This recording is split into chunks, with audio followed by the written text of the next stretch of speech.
frustration, disappointment, and celebration. The World Rally Championship has it all.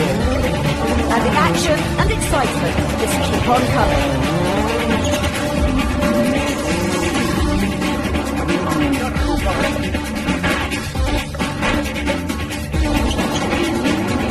On this week's WRC Rally magazine, we spend a day with Force-François Val talking rally, house building, and quad bikes.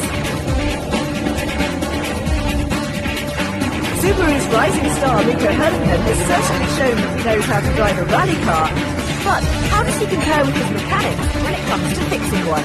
We get into the test. And we look ahead to the Rally of Turkey, round 7 of the WRC. Turkey made its debut in the championship last year. Carlos Sainz remembers how he made it to the top of the podium there. But first, a look back at the Acropolis Rally. The rough roads and high temperatures make Greece one of the toughest events of the season. So it would be a warm welcome back for Skoda, who returned to the WRC fold after their development sabbatical.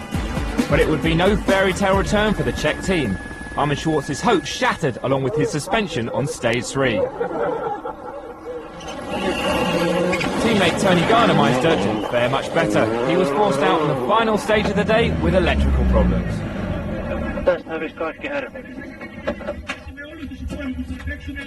In the championship battle, Ford were looking for their 5th win in a row here, and all eyes were on Marco Martin to deliver. But that Acropolis dream would soon turn into a nightmare. Martin was caught out by the slippery gravel. The drop off the road was a big one. He would leave Greece empty-handed. Carlos Sainz, the 3-time winner here, also found trouble. On stage 4, his shocks failed, losing him 20 minutes and virtually no chance of getting in the points. But no such worries for Petter Solberg, who kept out of trouble to win 5 of the day's stages and take a comfortable 55-second lead. I've been in position before. I've been leading after the first day in Mexico and was leading in Cyprus, but I've been so unlucky, but hopefully I can have some luck with me now. With Solberg looking in command, attention turned to the battle behind. Marcus Gronholm had made all the news prior to the event, after having his Cyprus win taken away from him. Controversy surrounds that decision, but no doubt as to how his Acropolis rally would end. That impact damaged his rear suspension, and with it, any hopes of a rally win. Despite roadside repairs, he was forced to call it a day on the following stage. In the first stage I hit the rock with my rear tire and it went broken and yeah, so it was my mistake. Now it's rally's over. With Gronholm out and Solberg disappearing over the horizon, it was now a 3-way battle for second place between Sebastian Loeb, François Duval and Harry Rovanperä. The Finn was second going into the second day, but was made to pay for a wrong tyre choice, briefly dropping into 4th. But he was able to fight back, going fastest on stages 12 and 14 to finish the day second, but only just. Sebastian Loeb, after suffering as a road sweeper on day 1, was now showing his true form and would end the day just 9 seconds behind. Up ahead, Petter Solberg has increased his advantage to nearly a minute. It was a nasty surprise for the store from the Norwegian when he returned to service. It was discovered he'd run the final stages of the day with no rear mud flaps, a small offence, a big penalty, 30 seconds no less. So Solberg's lead was cut in half, while less than 20 seconds covered the 3 crews behind him. François Duval's bid for second was soon peter out. From early in the day, it appeared he was happy to settle for 4th, and this spin on stage 21 would resolve the issue.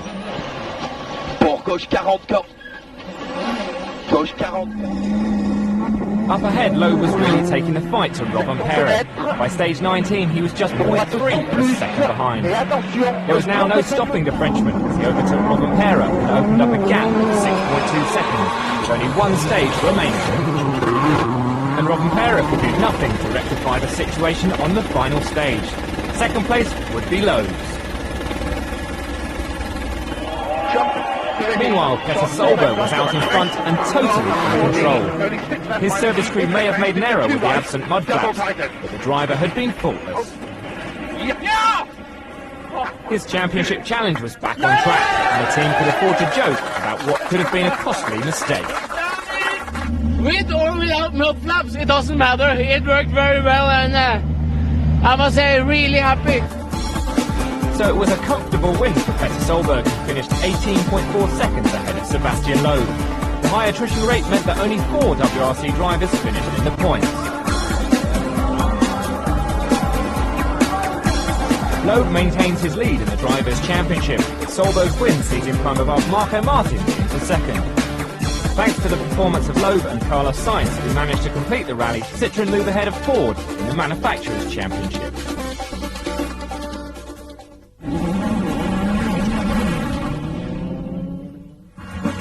With the so-called Super Rally format being introduced next season, Greece was used as an experimental run for the new system. In the Super Rally, crews that are forced to retire will be allowed to return for the remaining days and score points for their performance. In the Greece experiment, and for the rest of this season, cars will be allowed to rejoin the rally, but they won't be able to score points.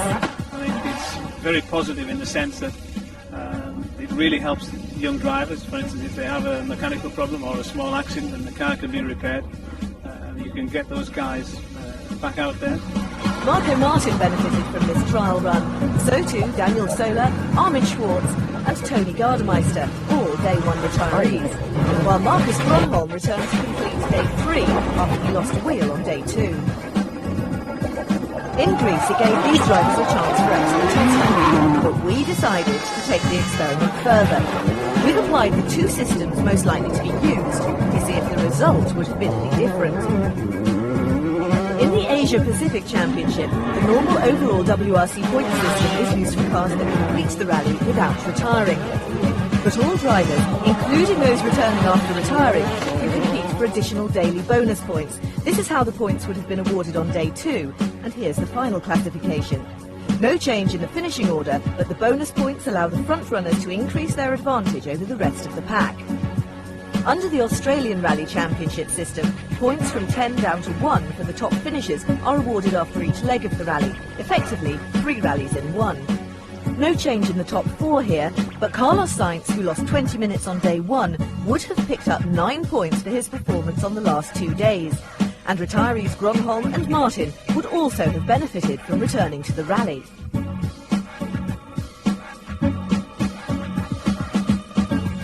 So, what was the view in the service park of the experiment? The whole point is we are going to run this year, we're going to use this opportunity to re-enter the cars and learn what happens, what are the issues, how does it work, and the whole subject of what happens next year then is going to depend on how that experiment goes. The Acropolis also gave the chance for the sport's future stars to show off their talents in the second round of the Junior World Rally Championship. The category for drivers 28 years and under, 1600cc cars. These lightweight cars were hit hard by the conditions, with only 5 of the original 21 starters completing the rally. Mathieu Biasion left with former world champion Mickey Biasion one of the casualties. He retired with just 2 stages to go. The victory went to Guy Wilkes in the Suzuki Ignis, his first JWRC win and also the first for a British driver in this category. Fantastic. Can't tell you, it's amazing. From stars of the future to one of the past. In 1984, Stig Blomqvist won the Acropolis Rally driving an Audi Quattro. 20 years later, he's still going and took victory in the Group N category in Greece, driving a Subaru Impreza, a cause for celebration for Evergreen Stig.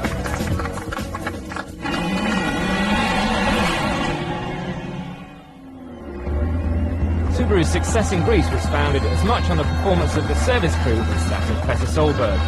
So when we challenged the boys in blue to uphold their honour against one of the drivers, they were only too happy to oblige.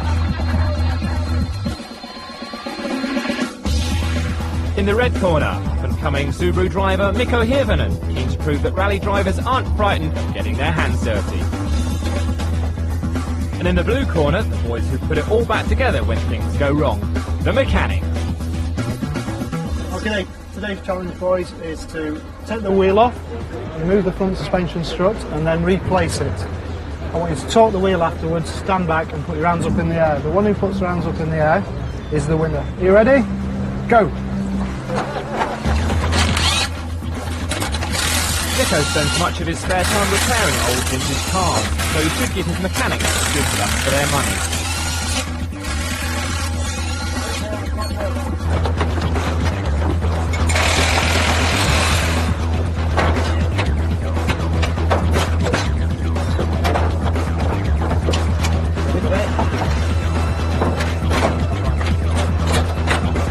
Well done, Nico.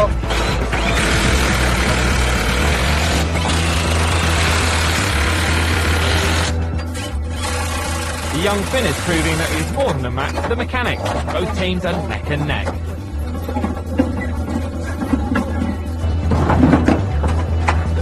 Okay, just over 2 minutes. Use the wheel gun, Nico.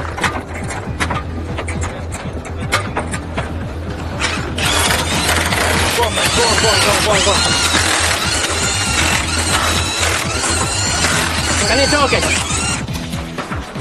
Come on, come on.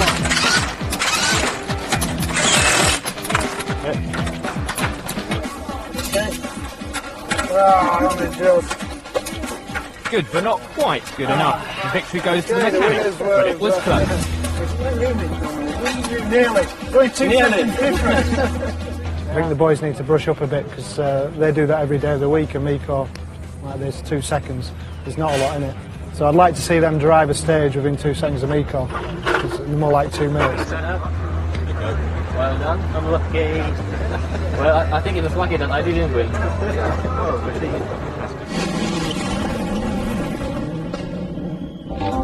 Coming up after the break, this driver is obviously used to winning. We meet the owner of all this silverware. With temperatures expected to be in excess of 35 degrees, it could be the hottest event yet. We preview Rally Turkey. But before we go, Corsica 2003 and in service the Citroën team are frantically trying to change the gearbox of Sebastian Loeb's car. But what happened next? Find out after the break.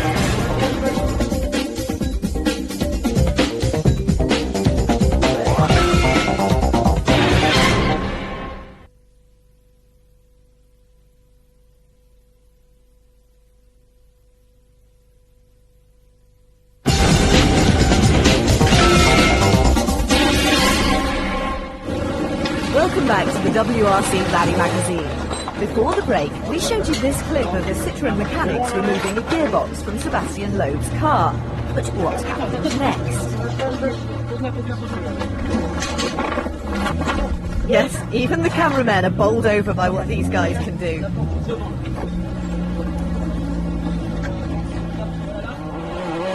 Still to come in the programme, we look ahead to the Rally of Turkey.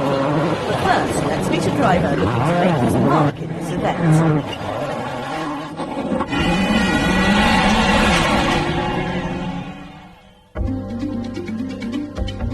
At only 23 years old, Francois Duval is the youngest driver in the World Rally Championship. He may be fast on the stages, but when he gets home, the pace slows.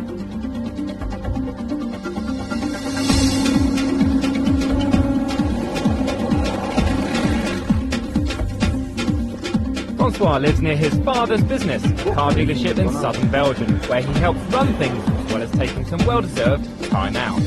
It's quite necessary to, after rally, to come back here for the relaxation, to practice some quad biking, fishing, jet ski, and also some 2-3 times per week, some fitness center, some jogging, some cycling. Quad biking is more than just a means of keeping fit to Francois. He began riding a 50cc quad at the age of 6. As a teenager, he competed in both the Belgian and European championships.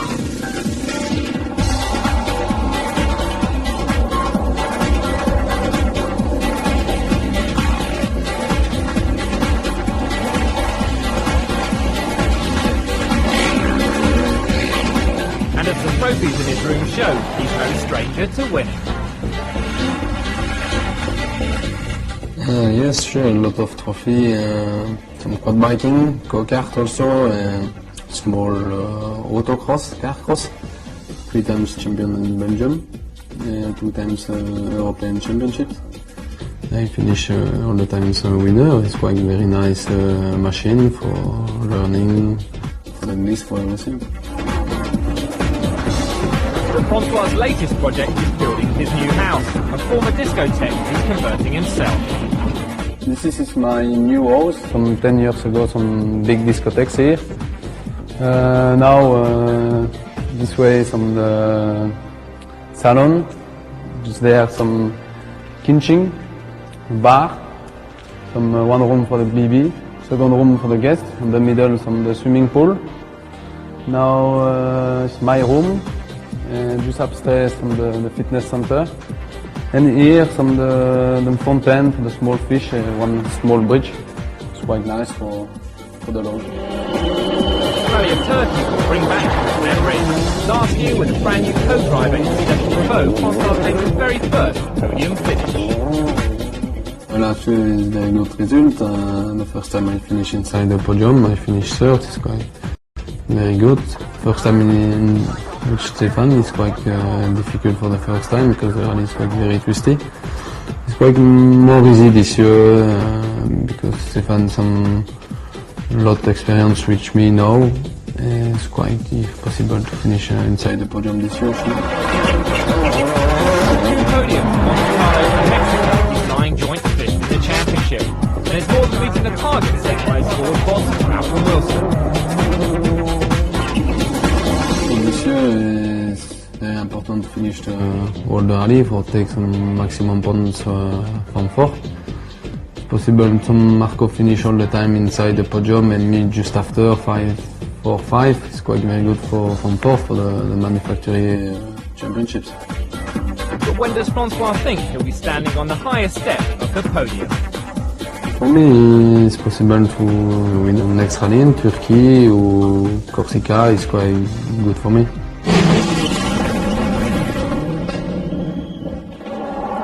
And Francois Duval is also in the news this week. Ford announcing that he'll be replacing their second car by Jani Tuihino for the Rally Finland.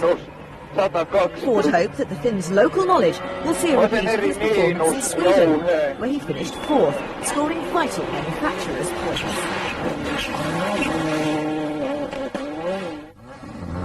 Another who may be making the step up to a full works drive in Finland is Daniel Carlson, who could be getting his hands on a front-pack Peugeot 307 for the Scandinavian event. His impressive fifth-place finish at the Acropolis Rally will help his claims here. And finally, news that former world champion Richard Burns has taken a big step towards recovery from his illness. Released from hospital at the end of May, the 33-year-old is continuing to receive chemotherapy. Doctors believe that they're making real progress in treating his brain tumour. And we at Rally Magazine accept the best wishes. Last year saw the Rally of Turkey make its debut on the World Rally Championship stage, with an impressive new challenge for the team.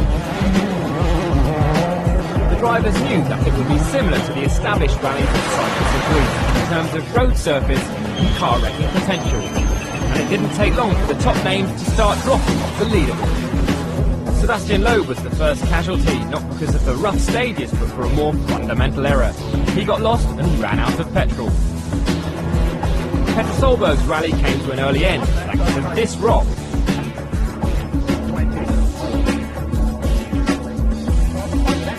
Marcus Ronholm succumbed to power steering failure.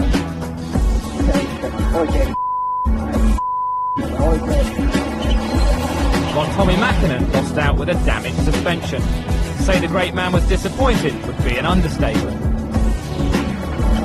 For a day and a half it looked like this would be a two-way battle between Harry Rovanperä and Carlos Sainz, until the Peugeot driver became a victim of the rugged stages. With the Finn out, Sainz was left with the considerable task of guiding his Citroën Zara home to claim his first victory since Argentina in 2002. This was definitely a highlight of Carlos' season, but he was eager to point out that this was only part of a successful 2003. It was not only Turkey for sure. We were very close to winning in in Argentina, we have a good rally many places last year, and it was not only one rally. We were fighting for the championship up to the last rally. And Carlos also gave the team its first win on gravel. Carlos also is a guy always at the end of, normally I touch wood always at the end of a rally. So I think we have the car and the driver for this kind of rally. This victory was also a record equaling 25th WRC win for Carlos, fully establishing him as the elder statesman of the World Rally Championship. 2004 has seen him get off to a slow start, despite podium finishes in Mexico and Cyprus, yet to register himself as a contender in the Drivers' Championship. Rumours are circulating that 2004 will be his last season in the WRC. Just to make it clear, I think I will, wait how the year goes, like I said at the beginning of the year, and then we will see.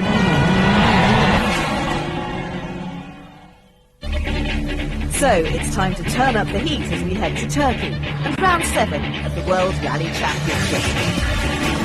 3 days of car-crunching, suspension-shattering action awaits the teams and crews of the WRC as they come face-to-face with one of the tour's toughest tests.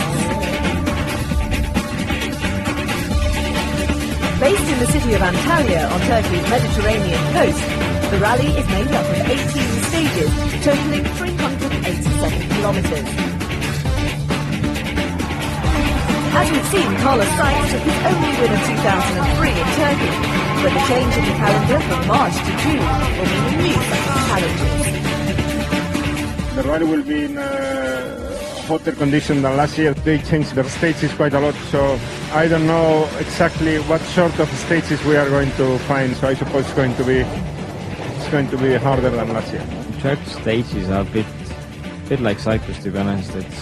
They are quite twisty in the mountains, and they have some faster bits and more open, but mainly it's very twisty, and it's not my favorite. You find a pace that you're level with on these type of rallies. You don't go absolutely flat out all the time. There's a lot of information in the pace notes, keeping out, keeping in, and so on to avoid the rocks. So yeah, you have to be a little bit conservative over the bad rocky sections. It's quite very narrow and it's also very slippery. All the time some big stone middle on the road. It's necessary to turn after the stone. Yeah, it's quite more difficult in Turkey, some Greece. The setup's nothing like as critical, fine-tuning as it is for a performance event like Finland or an asphalt rally. So there's a lot more placed on durability and ruggedness. But the emphasis really is on keeping your car in 100% condition, and that obviously entails changing quite a few components on a regular basis. You have to get the car to drive very well on the twisty and get the car easy to drive, like you do in Cyprus. For me, the heart of the car is if you have the best engine and the bad suspension, you cannot do the best time. For me, the suspension is the priority to go fast. It is going to be a tough one actually, because it's almost like the first time this year. We did go there last year, but it was much earlier in the year. The conditions were pretty horrible last year. We're going to be there midsummer this year, so I think it is almost like going there for the first time. The actual temperature is extremely high, and looking at what kind of weather conditions I've had over the winter and what reports we got back, it looks like being a fairly rough event. It'll be much drier, much harder, dustier, faster this time. So yes, it will be slightly different. A bit like Rally GB will be this year. It'll be like going to a totally new rally. There's no rally now that we feel very confident going to every rally that we can be with a position to challenge for victory. It's certainly the type of event that's tended to suit our car in the past. And obviously, as I say, we'll be going there with a lot of confidence. I don't know. I think all the drivers are quick in the top there, so it's difficult to say who will be there. The one who has the most experience is Carlos in the team because he won the rally. So I think I will look a bit what he's doing on the car. So get ready for the next instalment of the WRC. And to keep up to date with events in Turkey and all the latest rally news, log on to the official website at www.wrc.com. But for now, goodbye.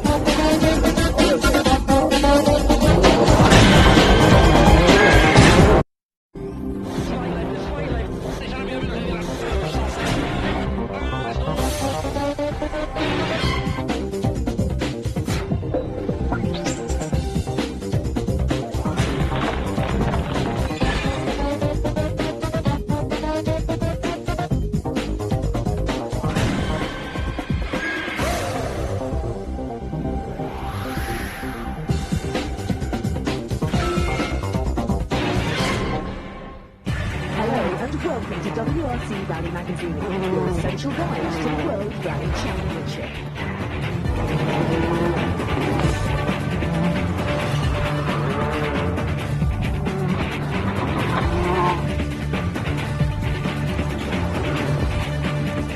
With 6 events under their belts, the WRC teams are already taking stock and making some tough decisions. Coming up, the return of one of the biggest names in rallying. An exclusive interview with Guy Freckelin about his tumultuous 2 weeks at Citroën. I asked him many times to drive not too fast to make sure that he finished the rally, and we can't continue in this situation. And we take a look at the latest countries bidding to become included in the World Rally Championship.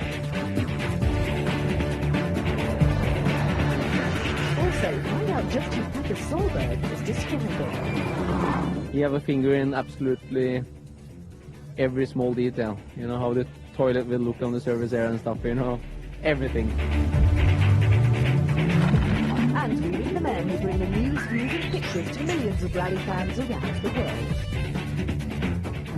But first, all the talk about Cyprus has been about Francois Duval. It was this off of the second day of the Cyprus Rally that started the ball rolling. This, the latest in a series of retirements for the Belgian driver this season, prompted a vote of no confidence from co-driver Stéphane Prévost, who brought an end to their 2-year partnership by resigning. With driver error being seen as the cause of too many of these retirements, Citroën reacted by dropping Duval for the Rally of Turkey. The decision compounded by the fact that they're lagging behind fierce rivals Peugeot in the Manufacturers' Championship.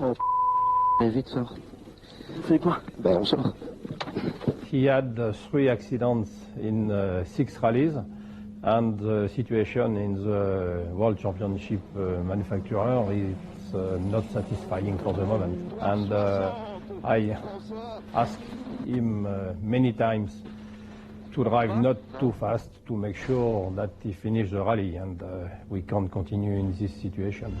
And out of retirement to replace Duval comes none other than Carlos Sainz. After 2 seasons with the team, the man with a record of 26 WRC wins knows the Zara as well as anybody. He's the right choice to help resurrect their challenge. Carlos decided to stop his career last year, and it's difficult to come back, but Carlos decided to help us because our good relationship, and it's only for 1 rally. The target for Carlos is to scoring one for the manufacturer championship for sure. I don't ask him to win the rally. As for the rest of the season, Duval's future remains uncertain, with Freckelin revealing that Citroën are reviewing the contractual situation and that he is looking at all options to fill the 2nd seat. The Rally Magazine will keep you up to date with all developments.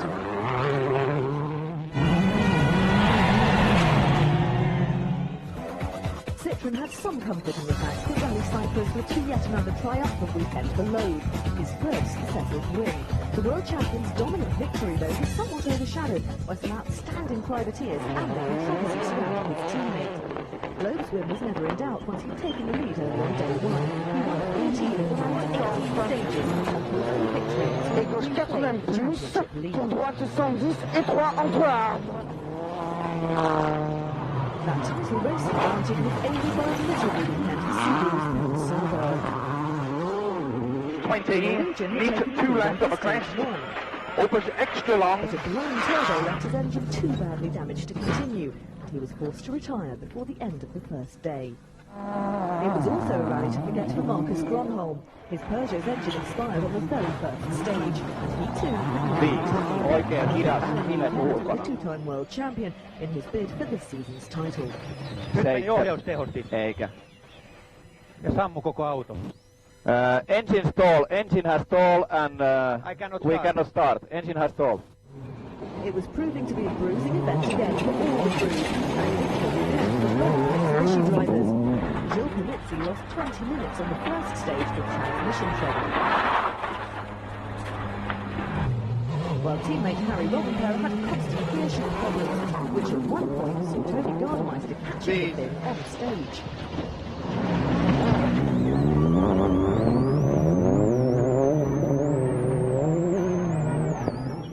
And it was another frustrating rally for the Skoda team. Power steering failure left Arne Short a very angry man. Schau nochmal, schau wie weit noch! Verdammt nochmal!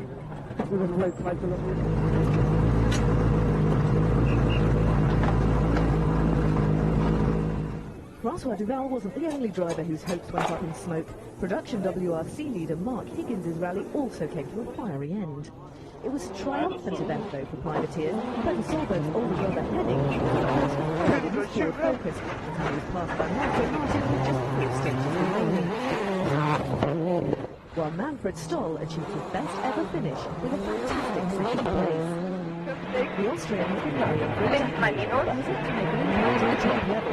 This season though, he's using one of last year's championship-winning Citroen Zaras, and already has a 6th place finish in Monte Carlo under his belt. Second position though was beyond his wildest dreams. Lowest margin of victory was over 4 minutes, but it was Manfred Stoll receiving all the plaudits after the rally. This was the best performance by a privateer since Harry Rovanperä scored a podium finish in 2000. Lowe retakes the lead in the championship, with Solberg and Martin now tied in second. Stoll climbs fourth and 4-7, and all associated with the Austrian OMV team were understandably doomed. To be on the podium is something very special in a private car even, and I hope I can feel that feeling very long and have another good races in the future. You know, it's always the same story. If you have a strong car and fantastic car like the Xara here, and a clever driver like Manfred for this weekend, and I think very good tyre also. The tyre shows were very important here. I mean, all those things together, it's that what happened now. I mean, it's fantastic for us. Previously, team like we are only 25 people to Kronos, so to fight with the works team and so on, it's amazing for us. With Martin's third place finish, Peugeot maintained their lead in the Manufacturers' Championship over Citroën, and Cyprus was a landmark event for Ford as it marked the team's 50th consecutive rally in which they've scored points. Malcolm, congratulations. An expensive rally, but surely very well worth it. Yeah, thank you very much. I mean, it's a bit of a landmark, half a century, 50-point scoring events. First event, 2002 Monte Carlo. And the only thing I can hope is that in the next 50 there's some World Championship victories. 300 kilometers west of Cyprus is Jordan, the birthplace of one of the oldest civilizations in the world. And it's the latest country wanting to host a round of the WRC, a country where the passion for motorsport comes directly from its royal family.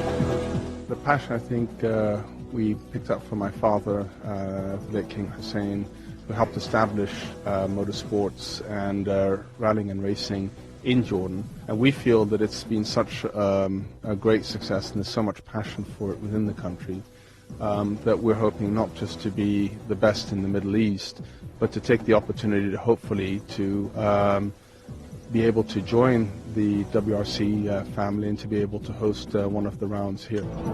On the weekend before the Cyprus Rally, FIA observers, leading rally figures and the media descended on Rally Jordan to check out its unique stages and its stunning setting beside the Dead Sea. I think standing here and looking at this as a prospective service park is an exciting thought, and you've only got to look over my shoulder to see the backdrop, and I'm sure it sets the scene, an exciting scene for tourists coming here, the media who will obviously come to follow the World Championship, and a great location. Traditionally had 4 types of stages. We've had gravel, we've had mountain stages, we've had forest stages, and we've had desert. The Jordan Rally is already part of the FIA Middle East Championship, currently being led by PWRC frontrunner Nasser Al Attiyah and co-driver Chris Patterson. There's some fantastic stages here. You know, if you compare them to some other rallies, we've got stages like in New Zealand and very fast and flowing and you know, really good stages. And then we've got desert stages which are a completely different challenge. So I mean, yeah, it's a really good rally. I think it's the WRC drivers will enjoy a lot here because there is a lot of speed.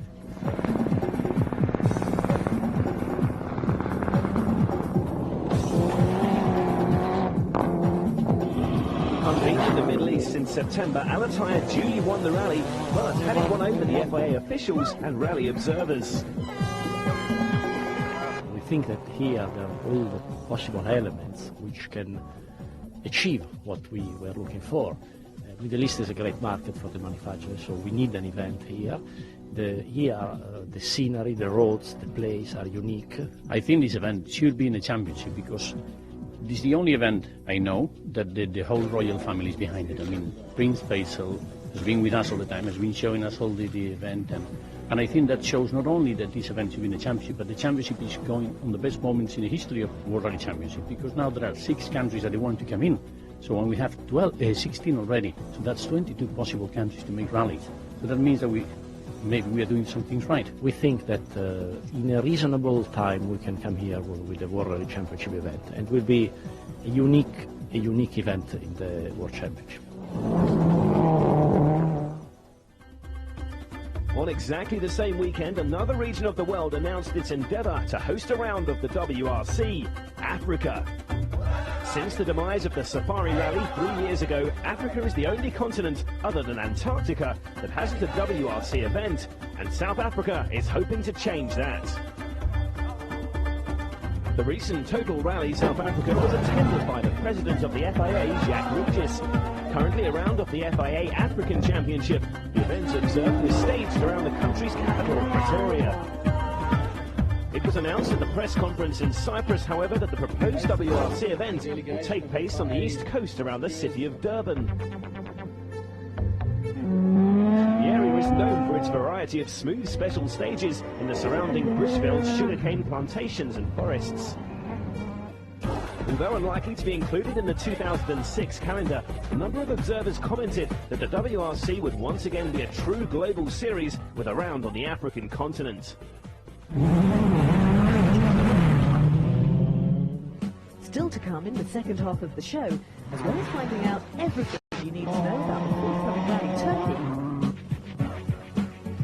We go behind the scenes with the WRC's press pack. If you don't know him, he can be a very strange guy, you know, from another planet sometimes. And find out who Petter Solberg is talking about. But before we go, a rally trivia question. Petter's Subaru Impreza is one of the most distinctive cars in the championship.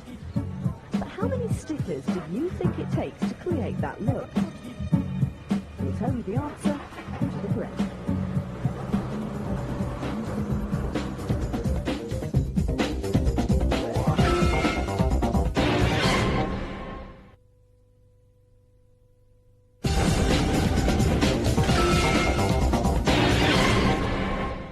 Welcome back to WRC Rally Magazine. Before the break, we asked you how many stickers does it take to create the distinctive look of the Subaru Impreza? The answer, 67, including 7 on the bonnet, 14 on the front bumper, and 7 inside the car.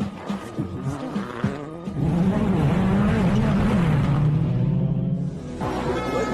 Of 700 million, interest in the WRC has never been so high, and this rising demand means the press have to work just a little bit harder.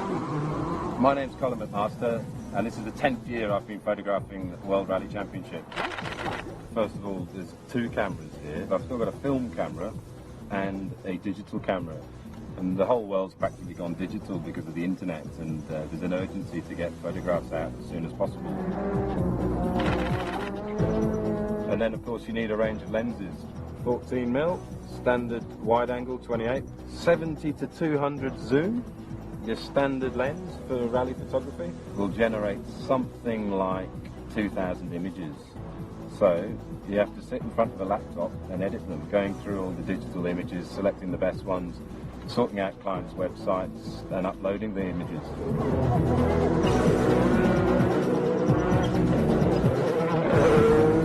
It's so hard to predict what's going to happen. You've got 400 kilometres of stage, but you can increase your odds by looking at the road, and talking to the drivers helps, and how the conditions are, particularly the weather, and sometimes you can get extremely lucky. This combination of experience and instinct paid off in Corsica last year. I did drive the stage a couple of days before in the rain and saw one particular corner with a huge puddle. Well, I woke up on the morning of the rally and it was raining like mad, so that was the place to go to. And Cedric Robert in the Peugeot, he had an accident on that corner when he hit the puddle. So that's half good fortune and half good recce, and the recce is incredibly important. You've got to do it. You've got to drive the roads to know where to take the pictures from. With the dawn of the modern age, millions of fans are reading rally reports not only in newspapers and magazines, but on the internet, giving journalists even more work. Finn Miro Koivula is one such multimedia journalist. I'm working for several radio stations in Finland, and also one website and one newspaper.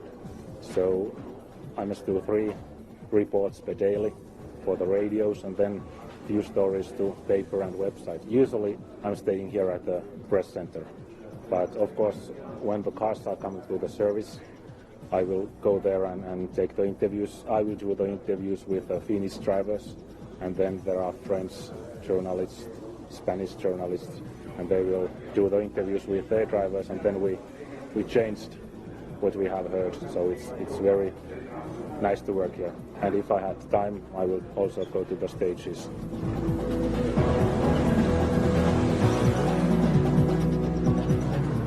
He was fast. Very fast. But life in the fast lane isn't as glamorous and easy as it looks. Life is hard. Rally is hard. And now a man knows just how hard rallying is.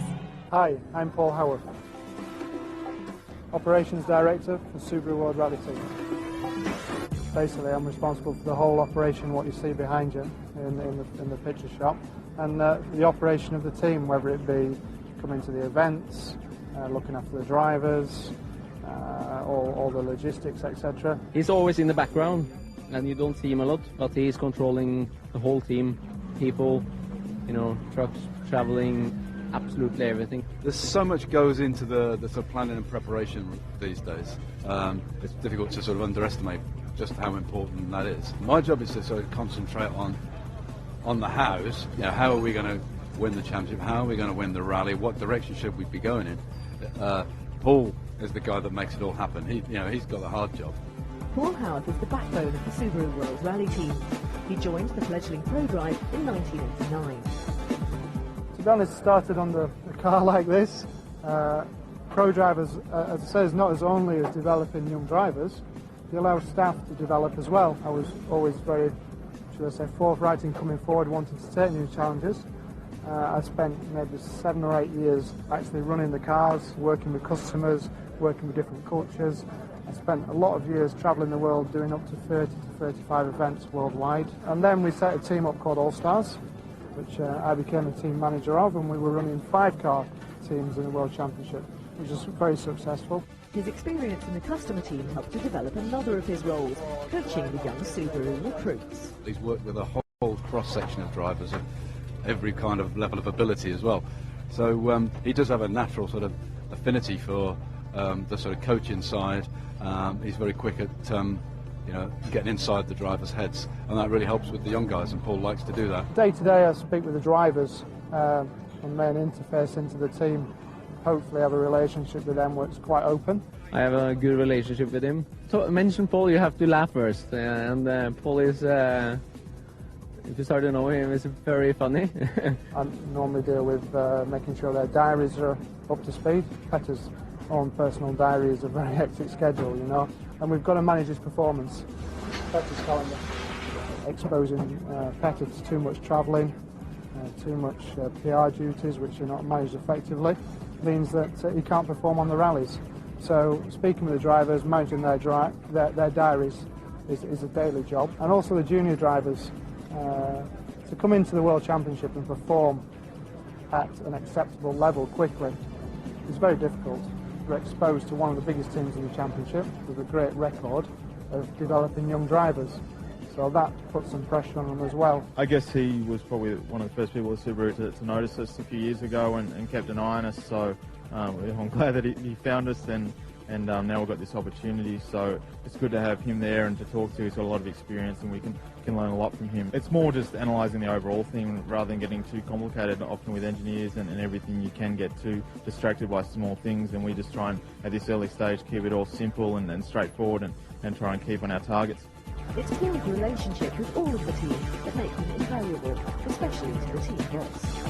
Paul's probably famous for two things: the sort of black and white nature, and the fact that if he says he's going to do something, you can be pretty sure it's going to happen. To be involved in world travel and working with high performance drivers and a team which is totally committed to winning events is superb. Next up for Paul and all the teams, the short hop across the Mediterranean for round 7 of the championship and the Rally of Turkey. After just 2 years, it's still a relative newcomer to the championship, but like its close neighbours Cyprus and the infamous Acropolis Rally in Greece, it's already established itself as one of the toughest challenges on the calendar. The Rally of Turkey is based in the busy port city of Antalya, with the service park in the nearby resort of Kima. There are a few changes to the route for this year's event, which sees 17 stages and 348 kilometres of action. Turkey is a unique setting. Poolside villages have a real flavour of the East and are in complete contrast to the high-speed world of the WRC. Citroën have won both events since Turkey joined the championship. Carlos Sainz gave the 25th victory in his career here in 2003, and with the Spaniards' return, Citroën have both former winners taking part. Sebastian Loeb took his first ever gravel win in Turkey last year. At this moment I really wanted to win on gravel because I won before on snow, on tarmac a few times, but on gravel never, so I really wanted to prove that I'm able to do it. It was very hot, and so it was physically a difficult race. Easy to have some puncture also, so it was a difficult rally. And who better to talk us through the characteristics of a typical stage in Turkey than last year's winner?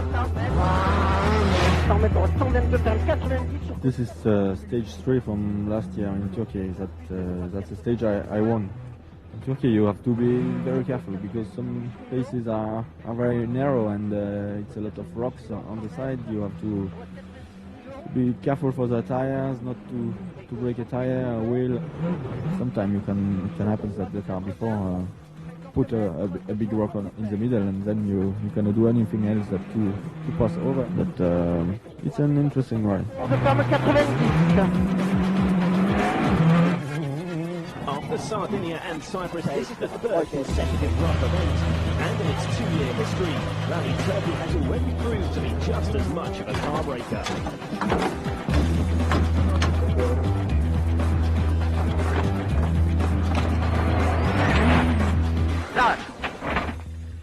Where was a shirt? Huh? Very high temperatures, not particularly high speed event. So, you're generating a lot of heat into various parts of the car. And really, a lot of it is about reliability and having a strong car. It's proved to be one of the toughies. Lots of cars disappear. In the first year they ran it, 6 cars out of the top 10 were wheels missing and things like that. You can hit the wheel off very quickly. I think first stage last year I had 3 punctures, so you have to be a little bit cautious. You've got some quite smooth, nice roads, but then you'll hit some rocky patches, and that's when you've got to come back a bit. Rocks is the name of the game there, and that's what basically decides the event. On the rocky roads of Turkey, punctures are a fact of life, which is when the special tyre mousse system comes into play. When a rock penetrates a tyre, a chemical within the mousse reacts to the loss of air pressure, and it expands to fill the void. All this happens in a fraction of a second. The driver can finish a stage without even knowing he's got a puncture.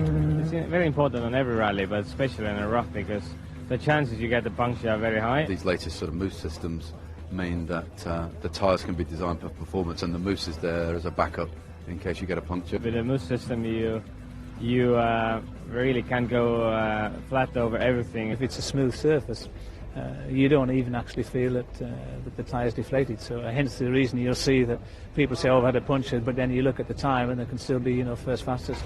Punctures then are potentially less of a problem, but with so many other hazards waiting to catch you out, what's the secret to success in Turkey? It's always the thing on rough rallies that you have to keep out of trouble. The real skill is not just being able to go fast, but is understanding the level of risk that you're running at. I think it really depends how lucky you are. If you're not really cautious and you go flat out, then of course you could get somebody who's very lucky and get away with everything. Big attack is still there all the time. You can't afford to just take the conservative approach, probably like you used to a few years ago. If you do, for sure, there's so many good cars, good drives out there now that you're going to be, going to win the rally. It's very difficult for drivers to judge just where that balance is between taking risk and being a little bit cautious and keeping something in reserve. You never know when there's a rock round the corner waiting to catch you out. But it could be the return of Carl Sainz that catches everyone out. Can one of rallying's legends take one more trip to the podium? Find out this and all the other latest news as it happens, log on to WRC.com. But for now, from WRC Rally Magazine, it's goodbye.